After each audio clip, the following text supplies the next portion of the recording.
Inclinemos nuestros rostros para orar.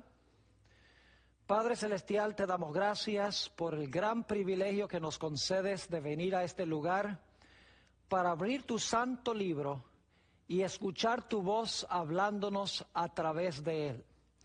Pedimos, Padre, la compañía de tu Espíritu Santo.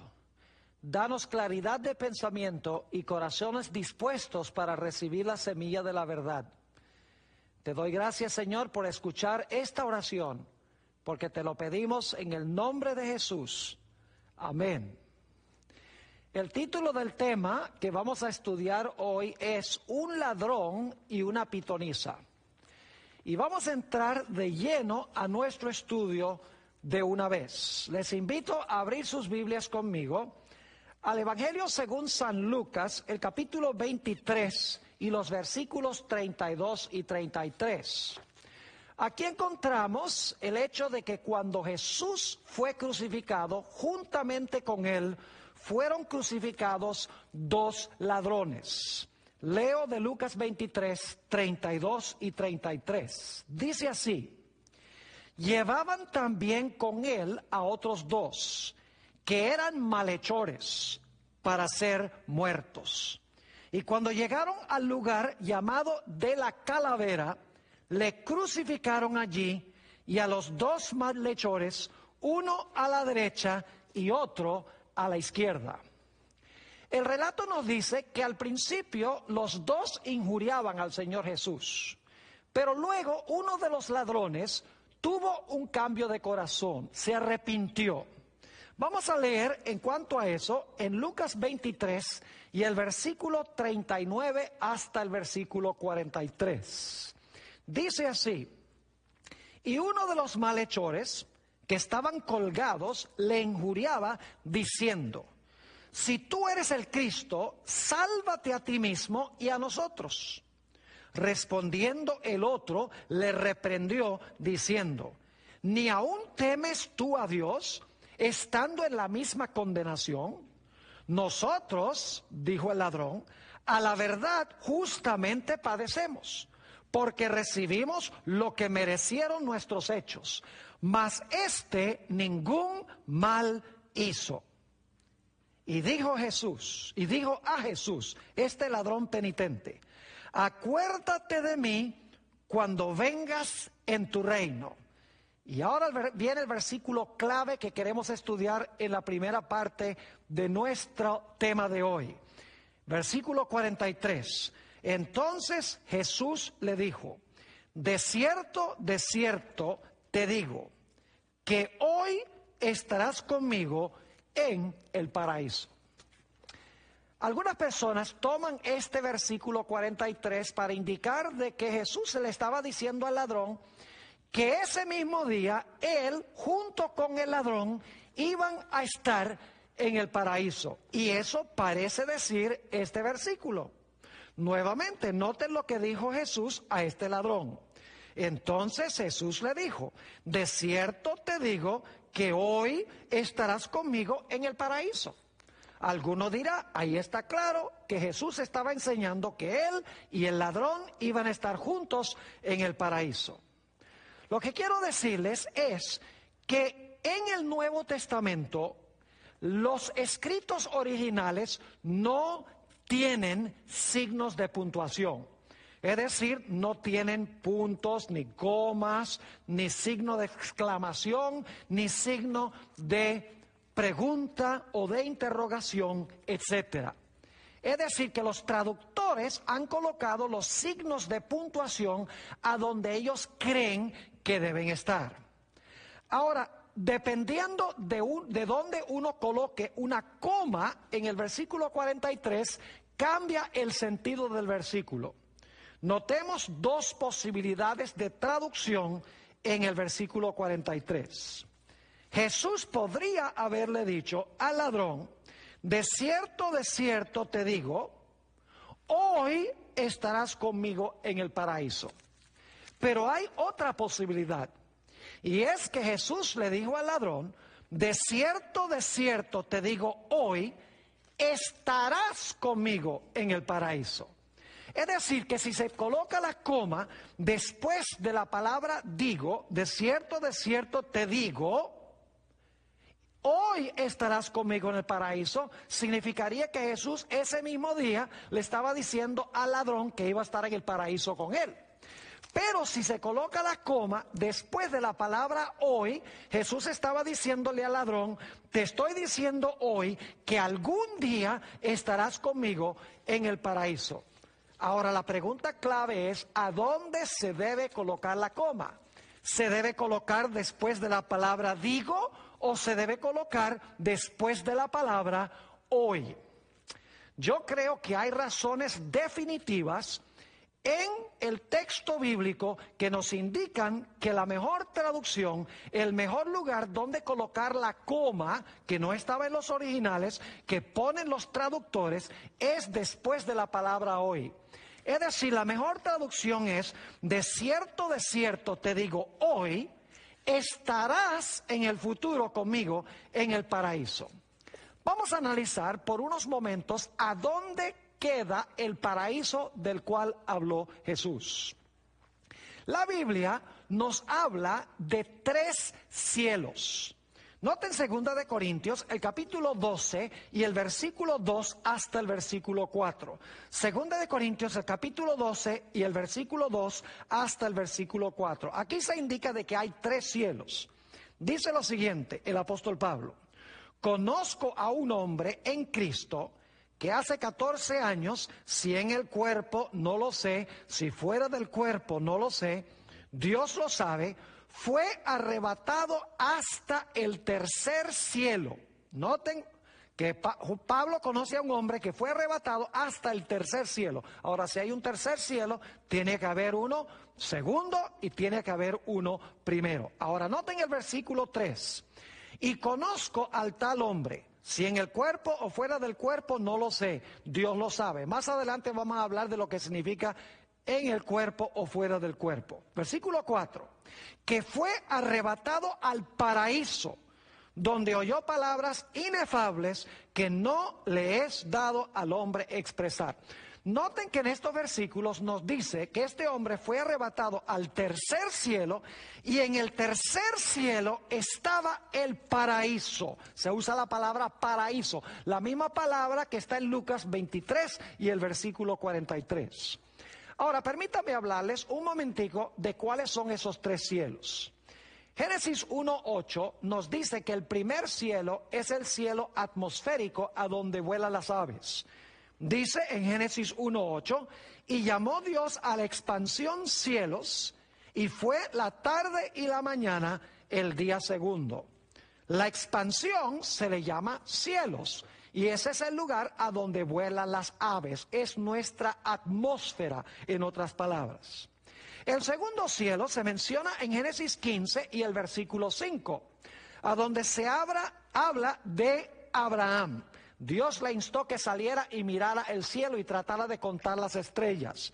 Dice en Génesis 15:5, y lo llevó fuera y le dijo, mira ahora los cielos y cuenta las estrellas si las puedes contar. Y le dijo, así será tu descendencia. También se conoce el universo estelar como cielos. Ese es el segundo cielo. El primer cielo, en otras palabras, es la atmósfera a donde vuelan las aves. El segundo cielo es el cielo estelar, donde están el sol, la luna y las estrellas.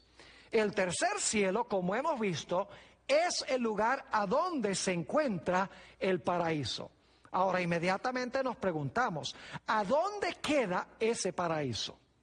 Vamos a Apocalipsis, el capítulo 2 y el versículo 7. Apocalipsis, el capítulo 2 y el versículo 7. Aquí se está hablando de el árbol de vida que queda en el paraíso de Dios. Dice allí, en Apocalipsis 2:7, el que tiene oído, oiga lo que el Espíritu dice a las iglesias. Al que venciere, yo le daré a comer del árbol de la vida, escuchen bien, el cual está en medio del paraíso de Dios. Hemos descubierto que el paraíso está en el tercer cielo y que en ese tercer cielo, donde está el paraíso, se encuentra el árbol de la vida. Ahora notemos qué más se encuentra en ese tercer cielo, a dónde está el paraíso y a dónde está el árbol de vida. Apocalipsis 22 y el versículo 1 y el versículo 2. Apocalipsis 22, 1 y 2. Dice aquí: después me mostró un río limpio de agua de vida, resplandeciente como el cristal, que salía del trono de Dios y del Cordero. Muy importante eso, se habla del río de vida que sale del trono de Dios y del Cordero. Sigue diciendo en el versículo 2, en medio de la calle de la ciudad, es decir, de la Nueva Jerusalén, y a uno y otro lado del río, estaba el árbol de la vida, que produce 12 frutos, dando cada mes su fruto, y las hojas del árbol eran para la sanidad de las naciones. Ahora es interesante entonces notar que el árbol de la vida y el río de vida se encuentran a donde está el trono de Dios, dentro de la ciudad Nueva Jerusalén. Leamos otro texto, Apocalipsis 22 y el versículo 14, a donde se menciona también el árbol de la vida y a dónde queda el árbol de la vida. Apocalipsis 22, 14 dice: bienaventurados los que lavan sus ropas, para tener derecho al árbol de la vida y para entrar por las puertas en la ciudad. Vamos a resumir entonces lo que hemos estudiado. El tercer cielo es el lugar a donde está el paraíso. Donde está el paraíso está el río de vida, está el trono de Dios. Y el paraíso, donde está el árbol de vida y el trono de Dios, se encuentra dentro de la Nueva Jerusalén, dentro de la ciudad. Es decir, que cuando Jesús le dijo al ladrón que estaría con él en el paraíso, le estaba diciendo que iba a estar en la Nueva Jerusalén, donde está el árbol de la vida, donde está el trono mismo de Dios, a donde se encuentra el río de vida. Es decir, Jesús le estaba diciendo que él iba a estar con Jesús, ya fuera después o ya fuera ese mismo día que estudiaremos, que ese ladrón iba a estar con él en la presencia misma de Dios, a donde está el trono de Dios en la Nueva Jerusalén. Lamentablemente, durante el periodo intertestamental, es decir, el periodo entre el Antiguo Testamento y el Nuevo Testamento, se desarrolló una tradición judía, que no es bíblica, de que el paraíso era un lugar intermediario a donde iban las almas de los salvos antes de que fueran conducidos a la presencia de Dios. Ahora, los protestantes tomaron esta enseñanza y la cambiaron un poco y dijeron que en realidad el paraíso era un lugar intermediario a donde iban las almas de los justos en el Antiguo Testamento hasta el momento que Jesús muriera en la cruz, y entonces Jesús iba a llevarlos del paraíso al cielo, a la presencia de Dios.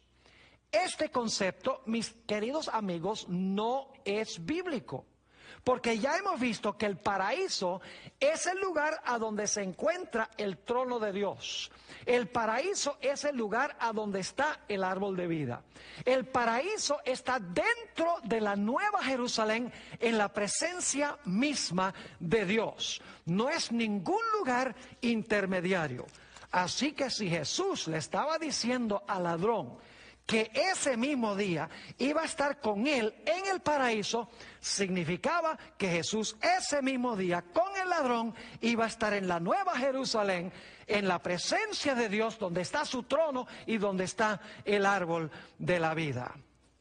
Ahora surge la pregunta: ¿fue Jesús ese mismo día con el ladrón a la presencia de Dios, donde está el trono de Dios, en la Nueva Jerusalén, a donde se encuentra el árbol de vida y el río de vida?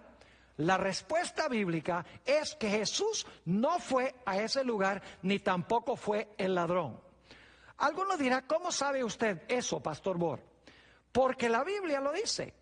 Noten Hechos, el capítulo 2 y el versículo 25 al 27, que nos dice a dónde fue Jesús cuando el Señor Jesucristo murió.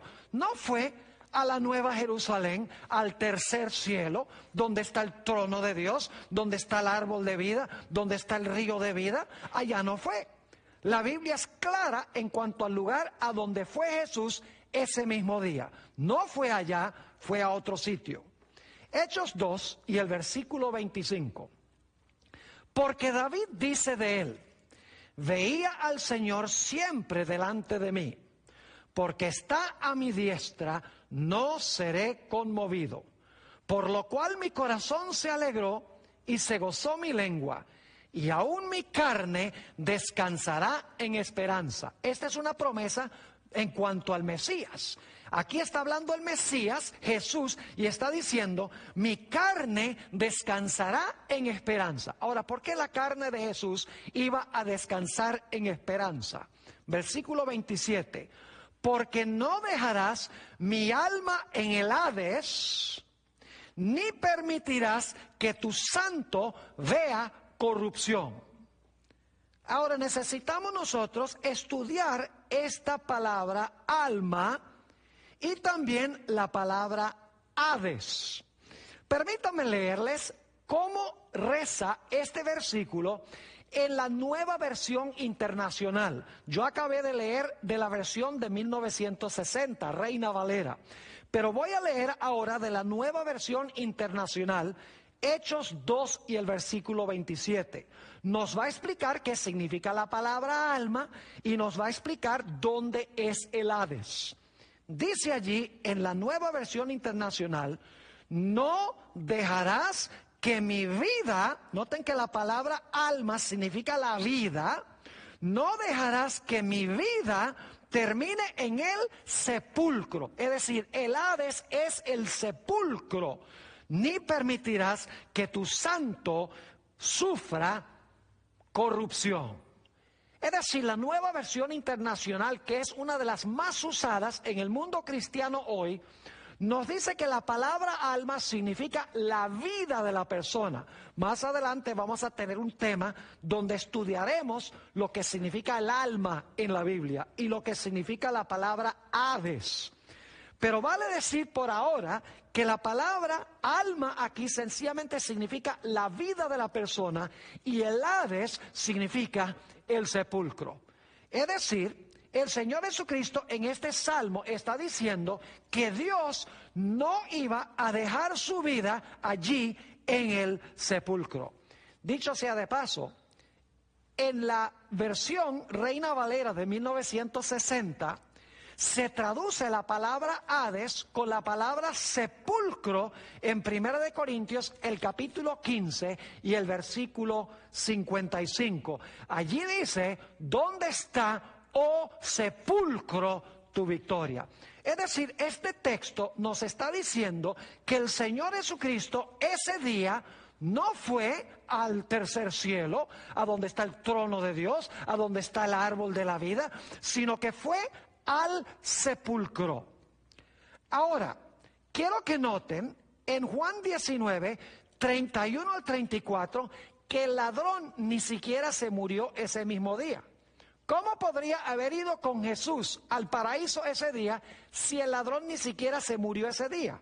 Juan 19, 31 al 34 dice, entonces los judíos, por cuanto era la preparación de la Pascua, a fin de que los cuerpos no quedasen en la cruz el día de reposo, pues aquel día de reposo era de gran solemnidad, rogaron a Pilato que les quebrasen las piernas.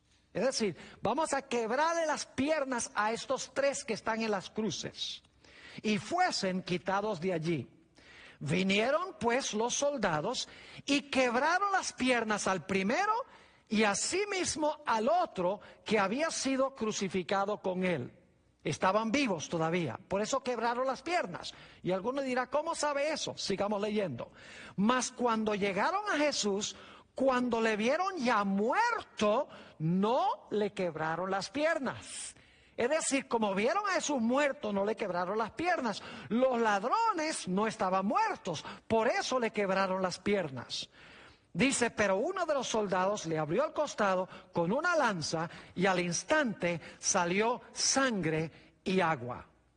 Es decir, en ese momento, cuando iban a bajar de las cruces a los prisioneros, los dos ladrones todavía no habían muerto. Ahora surge la pregunta, ¿a qué horas del día murió Jesús? Mateo 27, 46 al 50 tiene la respuesta. Mateo 27, 46 al 50. Dice lo siguiente, cerca de la hora novena, eso es las 3 de la tarde, dicho sea de paso, Jesús clamó a gran voz diciendo, Elí, Elí, lama sabactani. Esto es, Dios mío, ¿por qué me has desamparado? Algunos de los que estaban allí decían al oírlo, a Elías llama a este. Y al instante, corriendo uno de ellos, tomó una esponja y la empapó de vinagre y poniéndola en una caña, le dio a beber. Pero otros decían, deja, veamos si viene Elías a librarle. Mas Jesús, habiendo otra vez clamado a gran voz, entregó el Espíritu. Este texto nos dice claramente que el Señor Jesucristo murió después de las 3 de la tarde. Después de esa hora es que iban a bajar a los prisioneros de la cruz. Es decir, que los ladrones no habían muerto aún a las 3 de la tarde y por eso había urgencia de bajar sus cuerpos de la cruz. Es interesante entonces notar que los ladrones no murieron ese mismo día. Jesús sí murió, pero los ladrones no. Y ya hemos visto que Jesús ese día fue al sepulcro porque Dios no iba a dejar su vida en el sepulcro. Es decir, que según la Biblia, Jesús no fue al paraíso ese día, ni tampoco el ladrón fue al paraíso ese día. Porque el ladrón penitente no había muerto y Jesús no fue al paraíso, sino que fue al sepulcro. Ahora, yo quiero comprobarles bíblicamente que el Señor Jesucristo no fue a donde su Padre en el momento de su muerte. Noten Juan, el capítulo 20 y el versículo 1. Está hablando de la resurrección de Jesús. Jesús murió, todos sabemos esto, el 6º día de la semana que llamamos Viernes Santo. La Biblia nos dice que resucitó el primer día de la semana que se conoce como Domingo de Resurrección. Noten Juan 20 y el versículo 1. El primer día de la semana, María Magdalena fue de mañana, siendo aún oscuro, al sepulcro y vio quitada la piedra del sepulcro. Claramente nos dice aquí que el primer día de la semana fue que se halló el sepulcro vacío porque ese día resucitó Jesús. Ahora quiero leerles un versículo de algo que sucede ese día, ese mismo día, allí en el huerto, con Jesús y con María Magdalena. Juan 20 y el versículo 17. Jesús se encuentra con María Magdalena y María Magdalena quiere tocar a Jesús. Y fíjense lo que le dijo el maestro. Juan 20, 17. Jesús le dijo, no me toques, porque aún no he subido a mi Padre. ¿Cómo es la cosa? Jesús dice, el primer día de la semana cuando resucitó, dice, aún no he ascendido a mi Padre, no me toques. ¿Cómo es entonces que el Señor Jesucristo supuestamente se fue al cielo el Viernes Santo a la presencia de su Padre, cuando nos dice que el día de la resurrección Jesús le declaró a María Magdalena que todavía no había ido para estar con su Padre?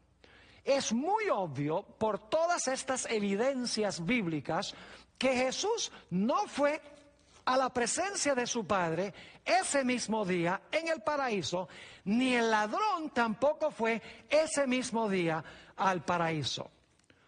Otro punto interesante es que el pedido del ladrón no fue que pudiera ir ese mismo día con Jesús al paraíso. Note lo que dice en el Evangelio según San Lucas, el capítulo 23 y el versículo 42. Lucas 23, 42. Note lo que le dijo el ladrón a Jesús. Acuérdate de mí cuando vengas en tu reino. Otras versiones dicen, cuando entres en tu reino. Yo pregunto, ¿cuándo fue que Jesús entró en su reino? Mis queridos amigos, Jesús no entró en su reino, sino hasta que ascendió 40 días después de la resurrección. Y si esto significa cuando vengas en tu reino, pues Jesús no viene en su reino, sino hasta su segunda venida. Es decir, el ladrón no le estaba pidiendo a Jesús ir ese mismo día allá al paraíso, sino que le estaba diciendo a Jesús, cuando entres en tu reino o cuando vengas en tu reino, acuérdate de mí y sálvame. En realidad, Jesús estaba usando un modismo muy común que se usaba en la mentalidad hebrea. Noten Deuteronomio, el capítulo 30 y el versículo 18. Deuteronomio 30 y el versículo 18 usa la misma clase de terminología. Jesús está diciendo, mira, hoy que tú estás en esa cruz colgado, que parece que no tienes esperanza, hoy cuando yo estoy aquí colgando en esta cruz, hoy te estoy diciendo, te estoy asegurando, este día que estarás conmigo en el futuro, en el paraíso. Noten Deuteronomio 30, 18, cómo se usa esa misma idea que hoy va a pasar algo en el futuro. Dice aquí, hablando Moisés, yo os protesto hoy, que de cierto pereceréis. Fíjense, les digo hoy que de cierto en el futuro pereceréis. No prolongaréis vuestros días sobre la tierra a donde vais, pasando el Jordán para entrar en posesión de ella.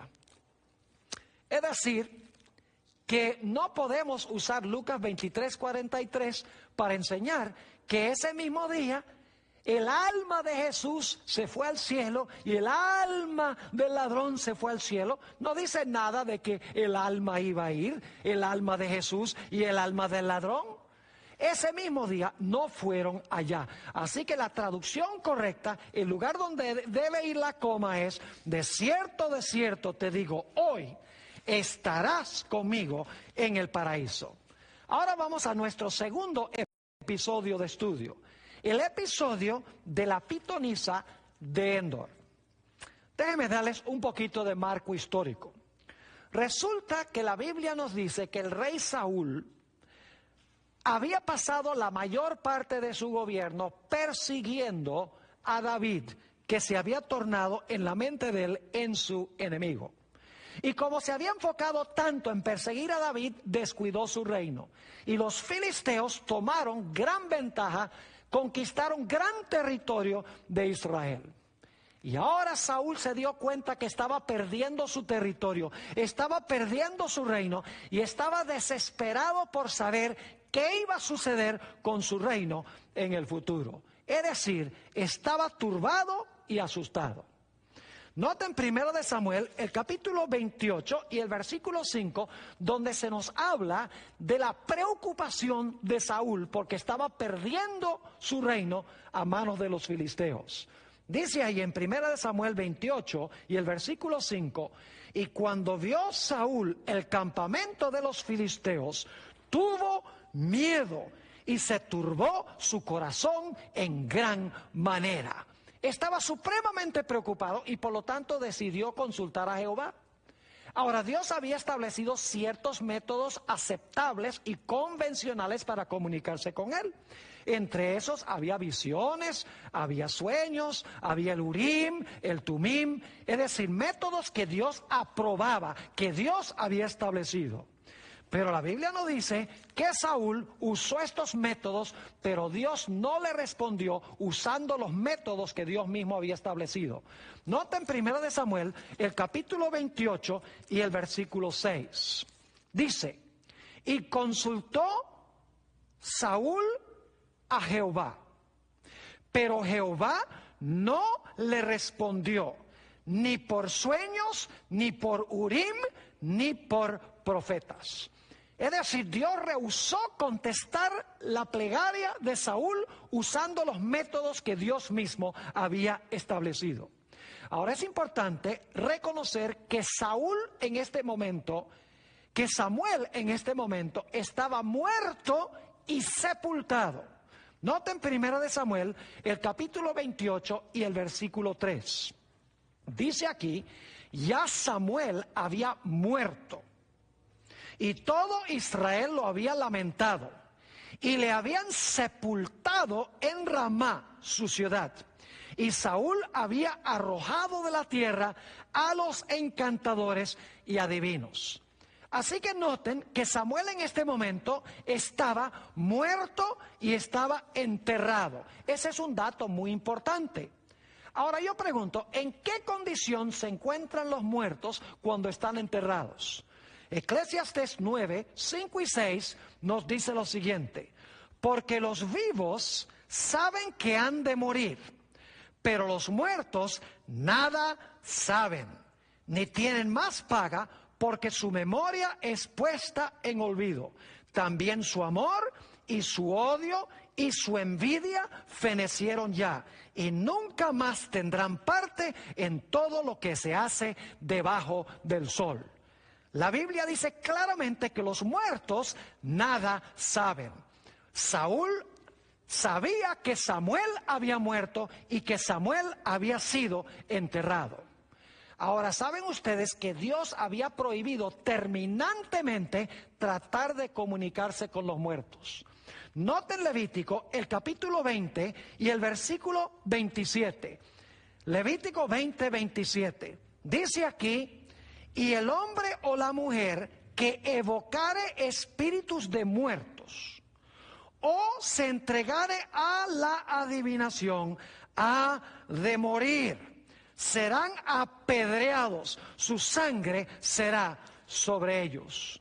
Y en Levítico 19 y el versículo 31 dice Dios, no os volváis a los encantadores ni a los adivinos, no los consultéis, contaminándoos con ellos, yo Jehová vuestro Dios.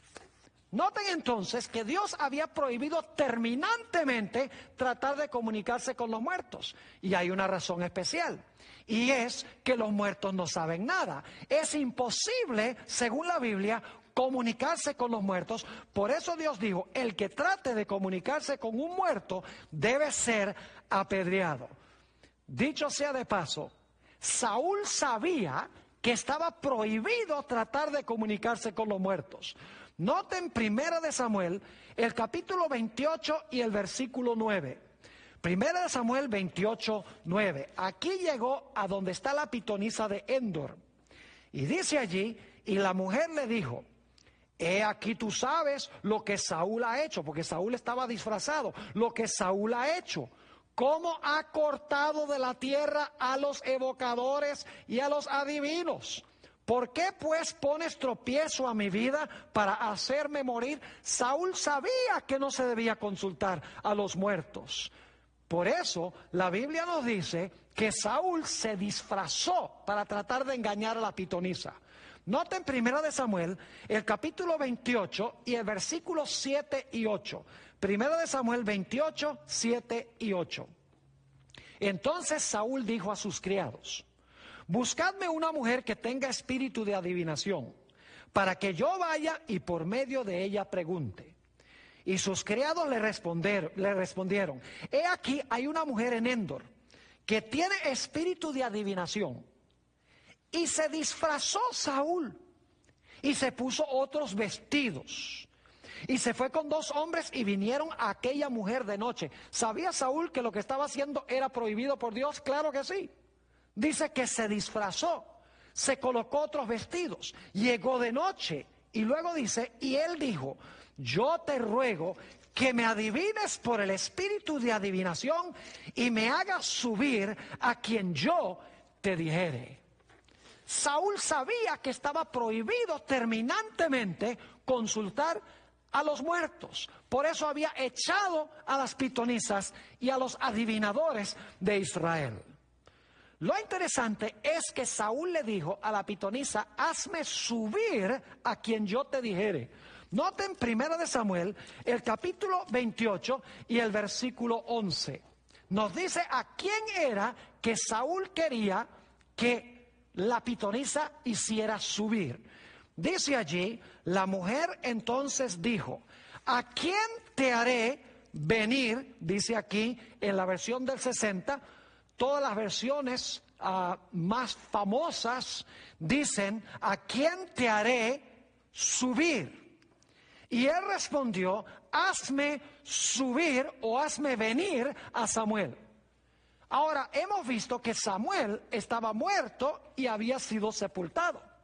Pero aquí encontramos que Saúl le está diciendo a la pitonisa, hazme subir a Samuel. Ahora, sabemos que Samuel era un hombre que estaba entregado a Dios. Es uno de los justos. Vamos a ver en unos momentos. ¿Cómo es que Samuel, si era justo, no se había ido en el momento de la muerte al cielo, como creen muchos? ¿Cómo es que iba a subir de donde se había ido por ahí abajo?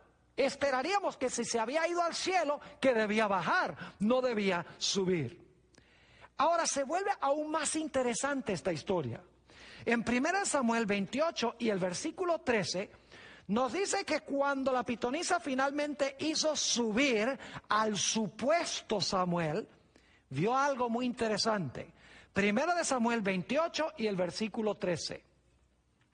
La pitonisa descubre que ese hombre que le está pidiendo que le haga este favor es Saúl. Dice allí la mujer a Saúl, ¿por qué me has engañado? Pues tú eres Saúl. Y el rey le dijo, no temas, ¿qué has visto? Y ahora escuchen esto. Y la mujer respondió a Saúl, he visto dioses que suben de la tierra. ¿Cómo? ¿Veo qué? Dioses que suben de la tierra. ¿Qué está diciendo la pitonisa? La pitonisa está diciendo que Samuel es un dios, que cuando murió se convirtió en un dios. ¿Dónde se originó esta idea de que una persona puede ser como Dios y que no muere? Noten Génesis, el capítulo 3 y el versículo 4 y el versículo 5, la primera mentira de la historia.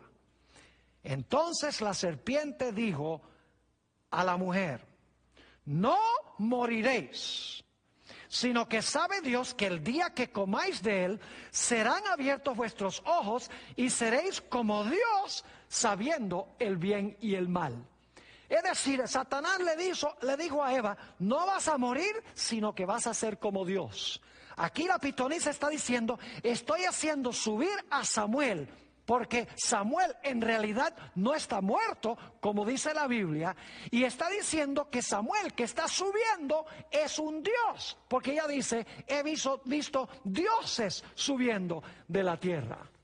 Ahora lo interesante es ver la forma en que esta pitonisa vio a Samuel, al supuesto Samuel.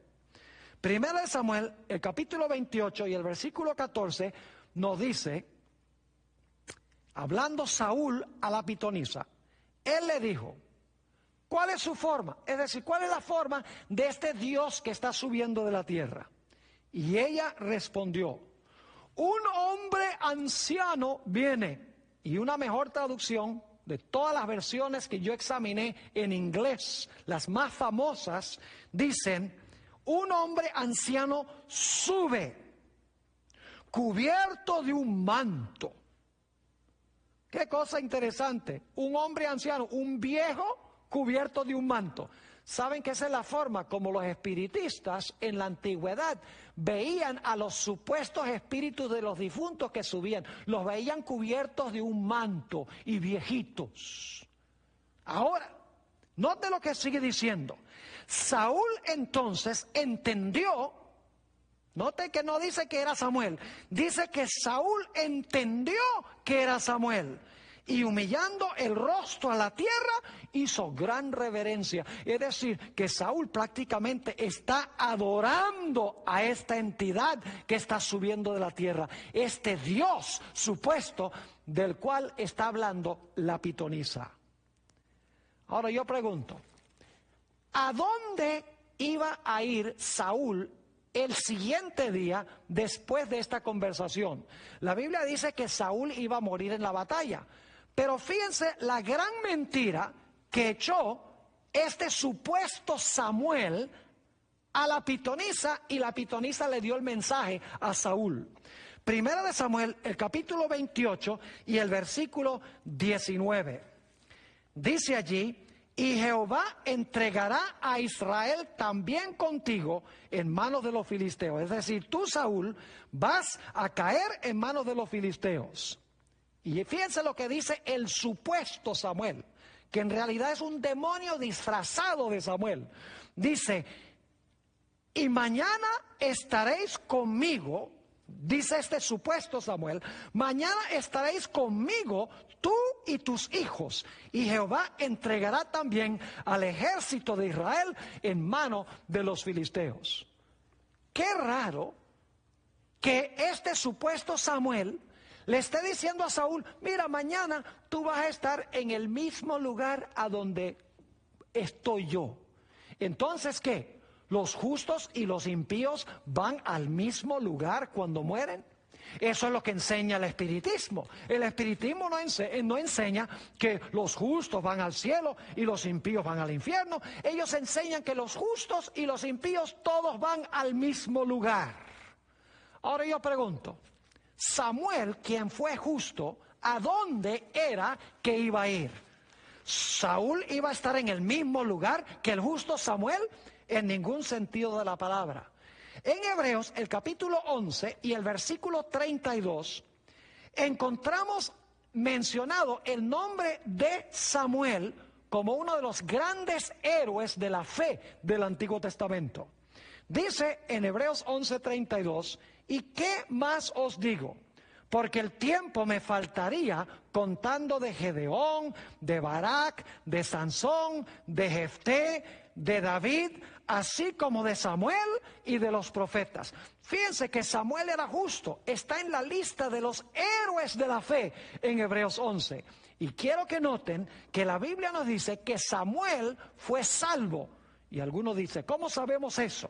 Hebreos 11 y el versículo 35, después de mencionar los nombres de los héroes de los cuales hemos hablado y hemos leído en el versículo 32, dice allí en Hebreos 11:35, las mujeres recibieron sus muertos mediante resurrección. Por ejemplo, la viuda de Sarepta recibió a su hijo cuando Elías lo resucitó. Dice, las mujeres recibieron sus muertos mediante resurrección. Mas otros fueron atormentados, no aceptando el rescate, a fin de obtener mejor resurrección. Fíjense que Samuel y todos los que fueron martirizados esperaban mejor resurrección que la resurrección de este hijo de la viuda de Sarepta, porque ese niño volvió a morir.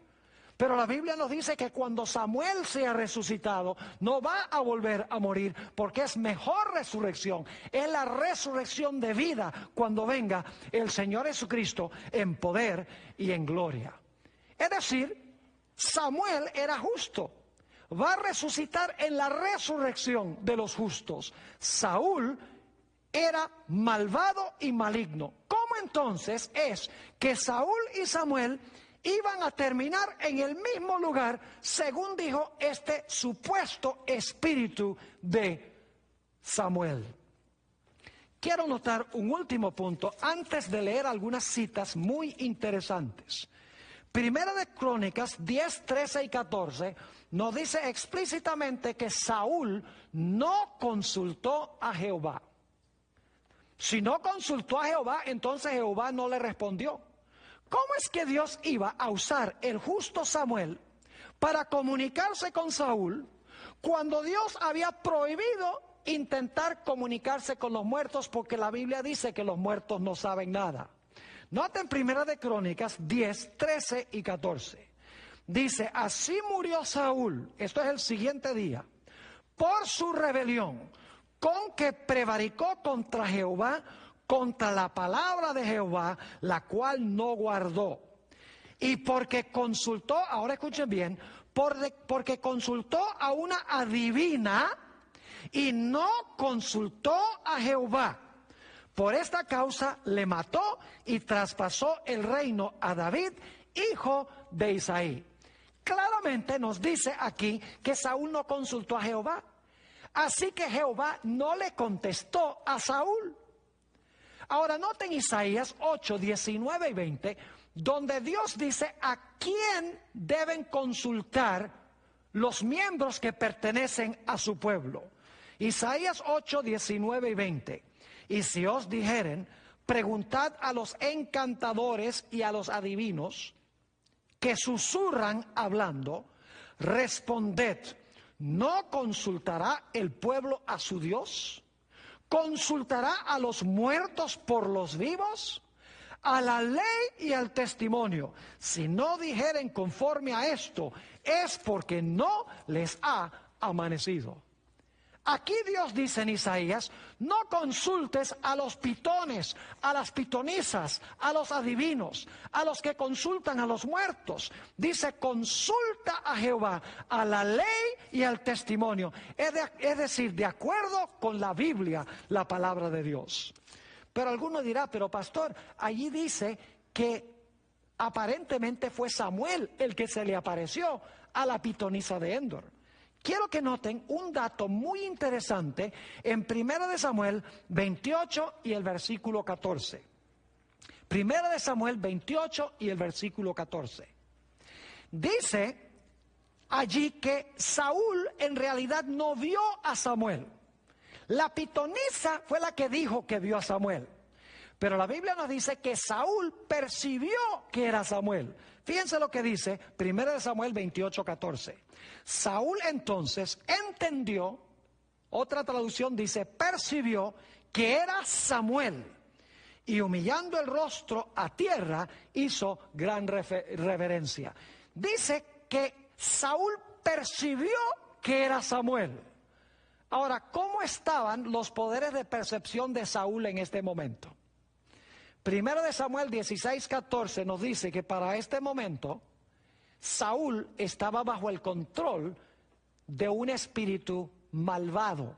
Note lo que dice 1 Samuel 16 y el versículo 14. Dice, el espíritu de Jehová se apartó de Saúl y le atormentaba un espíritu malo de parte de Jehová. No dice que Dios le mandó el espíritu malo, esa es la impresión que da, pero cuando dice que un espíritu malo fue enviado por Dios a Saúl, lo que quiere decir es que Dios quitó su protección y permitió que el espíritu fuera y atormentara a Saúl, porque Saúl para este momento se había entregado en manos de Satanás. Es decir, que para este momento Saúl estaba bajo el control de un mal espíritu, estaba bajo el control de Satanás y por lo tanto no podemos confiar que sus poderes de percepción estaban muy claros. Ahora quiero leerles algunas citas muy interesantes de una escritora que se llama Elena G. de White. La primera cita se encuentra en el libro Conflict and Courage, página 172, yo traduje esta cita. Está hablando de la experiencia de la pitonisa de Endor. Dice, cuando Saúl inquirió de Samuel, el Señor no causó que Samuel se le apareciera. Saúl no vio nada. Y eso es lo que dice la Biblia. No se le permitió a Satanás que perturbara el descanso de Samuel en el sepulcro para hacerle subir en realidad ante la pitonisa de Endor. Dios no le da a Satanás el poder de resucitar a los muertos. Ahora escuchen.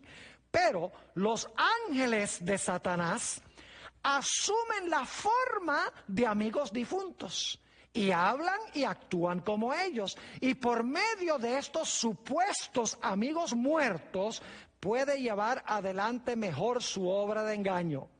Satanás conocía muy bien a Samuel y sabía cómo imitarlo ante la pitonisa de Endor, y sabía también cómo predecir correctamente la suerte de Saúl y de sus hijos. Si Satanás estaba en pleno control de Saúl, obviamente Satanás podría llevar a los filisteos a matar a Saúl, porque Saúl estaba desamparado de la protección de Dios. En el libro El conflicto de los siglos, la página 608, encontramos esta declaración impactante de la misma autora sobre el poder que tiene Satanás. Dice allí: Satanás puede evocar ante los hombres la apariencia de sus amigos desfallecidos. La falsificación es perfecta. Fíjese que Satanás puede hacer una falsificación perfecta de los familiares. Sigue diciendo: los rasgos familiares, las palabras y el tono son reproducidos con una exactitud maravillosa. Muchas personas se consuelan con la seguridad de que sus seres queridos están gozando de las delicias del cielo y, sin sospechar ningún peligro, dan oídos a espíritus seductores y a enseñanzas de demonios. Ahora, alguno dirá: ¿cómo fue posible que este espíritu malvado, este espíritu enviado por Satanás, que falsificó o imitó a Samuel mientras Samuel estaba vivo, cómo es que pudo predecir que el siguiente día Saúl iba a ser muerto en la batalla? Permítame leerles una cita muy interesante que encontramos en el libro Patriarcas y Profetas, la página 743. Dice allí la autora: Satanás induce a los hombres a que consulten a los que poseen espíritus adivinadores. Y mediante, ahora escuchen bien, y mediante la revelación de cosas pasadas ocultas. ¿Por medio de qué? Por medio de la revelación de cosas pasadas ocultas, les inspira confianza en su poder de predecir lo por venir. Yo pregunto, ¿Satanás conoce las cosas ocultas de la gente? Claro que sí. Él es invisible y es capaz de meterse a ver las cosas más secretas que hace la gente. Por eso ustedes han notado algunas personas en televisión que la gente los llama por teléfono y dice: yo quiero saber qué pasó con mi familiar que murió, dónde está, qué está haciendo. Y esa persona en el otro lado del teléfono le puede decir: tiene tantos años, ¿verdad que sí? ¿Cómo no? Y vivió en tal lugar, ¿verdad? Y tiene 2 hermanos. Puede dar muchos detalles en cuanto a la vida de esa persona que nunca conoció. ¿Quién le está revelando esa información? ¿El espíritu de un difunto? No. Satanás, que conocía muy bien la vida de esa persona. Sigue diciendo la autora: en virtud de la experiencia que obtuvo a través de largos siglos, ¿ves? Satanás ha adquirido experiencia por largos siglos, puede razonar de la causa al efecto y a menudo predecir con cierta exactitud algunos acontecimientos futuros de la vida del hombre. Es decir, a la luz de lo que pasó de lo que sucedió en el pasado con la vida de una persona, Satanás puede razonar lo que podría pasar en el futuro con esa persona. Y luego dice la autora: así puede engañar a ciertas pobres almas mal encaminadas, ponerlas bajo su poder y llevarlas cautivas a su voluntad. Les doy un ejemplo. Hay una mujer que supuestamente leía el futuro en una bola de cristal. Se llamaba Jean Dixon. Ella murió hace algunos años. ¿Saben que ella pudo predecir con precisión extraordinaria la muerte de Robert Kennedy? Predijo el hotel a donde iba a ser muerto, el Hotel Embajador. Predijo el mes en que iba a ser muerto, el mes de junio. Predijo que le iban a disparar Y así, varios meses después, sucedió exactamente como dijo Jim Dixon. Entonces la gente dice, ve, Jim Dixon tiene la capacidad de predecir el futuro porque estas entidades del mundo invisible le revelan el futuro a ella. En ningún sentido de la palabra. Satanás sabía que Robert Kennedy iba a estar en ese hotel. Y sabía cuándo iba a estar en ese hotel, porque Satanás podía leer el calendario de Robert Kennedy. Satanás contrató al asesino para ir a ese lugar, para asesinar a Robert Kennedy, para que entonces la gente dijera, mire qué extraordinario, esta mujer pudo predecir la muerte de Robert Kennedy. Y de esa manera la gente dice, oh, para saber el futuro, entonces hay que ir a consultar a los magos, a los astrólogos y a los adivinos. Hoy en día se ha vuelto muy común que la gente trate de descubrir la voluntad del Señor a través de ángeles, que supuestamente muchos creen que son espíritus de difuntos, a través de astrólogos, a través de adivinos, a través de clarividentes, a través de los que leen la palma de la mano, a través de los que miran en la bola de cristal, por medio de los que leen los naipes, los que van a los medium. Algunos inclusive creen que pueden determinar la voluntad de Dios consultando con la Virgen María o consultando con los santos. En realidad la Biblia nos dice que todos estos métodos están prohibidos terminantemente por Dios. Nuestra única protección contra Satanás es siguiendo estrictamente lo que dice Dios en su santa palabra. Hay que contestar como contestó Jesús cuando Satanás vino a él, disfrazado como ángel de luz. Escrito está. Como dice en Isaías el capítulo 8 y el versículo 19 que ya leímos, cuando te digan que consultes a los adivinos y a los que consultan a los muertos, no consultará el pueblo a su Dios, a la ley y al testimonio. Si no hablaren conforme a esto, es porque no les ha amanecido. Queridos amigos, consultemos la palabra y no ninguna otra fuente.